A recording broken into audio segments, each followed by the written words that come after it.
Sa buhay ng isang mag-aaral at para na rin sa isang guro, importante na may partikular na estilo ang pamamaraan ng pagtuturo o ang pagkatuto. Nakasalalay sa mabuting paraan ng pagtuturo ang matagumpay, kawili-wili at mabisang pagkatuto ng mag-aaral.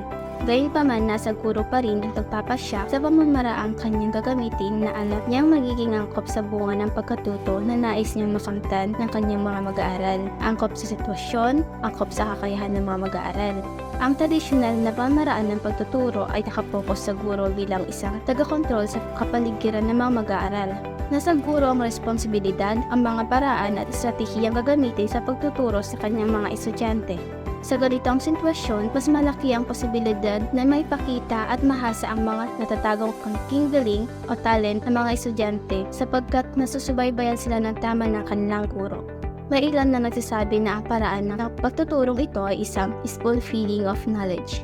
Nakabaloob dito ang paggamit ng mga iba't ibang makakapal at maninipis na libro bilang batayan para sa pag-aaral at maging sa pagtuturo. Mga samot-saring libro na pinagkukunan ng mga impormasyon ng mga guro para may bahagi sa kanyang mga estudyante. Kasama nito ang mga mano-manong pagsusulat sa pisalan ng mga guro na kanilang tatalakayin. Ang paggamit ng kulay at malilikhaing visual aids ang kanilang sandata. Dito nagaganap ang normal na ayos sa silid-aralan kung saan ang guro ang magsasalita sa unahan at ang mga estudyante ang nakikinig sa kaniyang mga upan. Gamit ang tradisyonal na paraan ng pagtuturo ay natututunan ng guro ang kanyang mga estudyante, hindi lamang sa larangan ng akademiko at gayon na din sa tamang pag-uugali, sapagkat hindi lamang akademiko ang target na dapat makuha ng mga estudyante, kundi nakapokus din ito sa tamang pag-uugali ng mga mag-aaral. Dahil dito, mas napapanawak ang komunikatibong kakayahan ng mga mag-aaral. Gayunpaman, maaaring sa tradisyonal na paraan ng pagtuturo ay nasusubaybayan ng guro ang kanyang mga estudyante. Kayang magiliw, pero sa sinakanan, alam ng puso, sa titik mo'y buhay.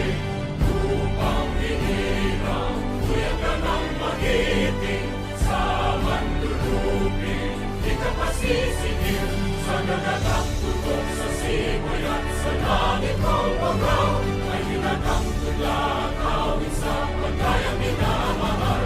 Ang isang ng matawad mo'y tagumpay na nag-iingin. Ang bituin at araw niya kailan ang ay di magtitingin. Luma ng araw ng walhati pagsinta, buhay langit sa piling ko. Ang hindi kaya ng pagkay mga api, ang mamatay ng dahil sa'yo.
Okay, so lahat kayo ay nandito at isa lang yung absent.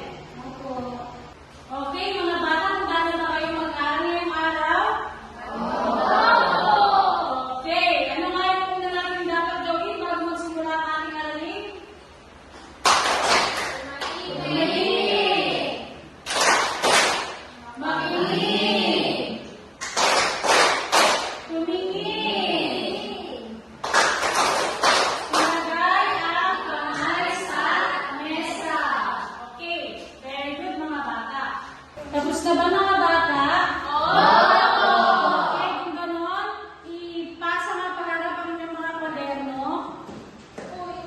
Nawala na kayo. 2, 3, 4, naman na.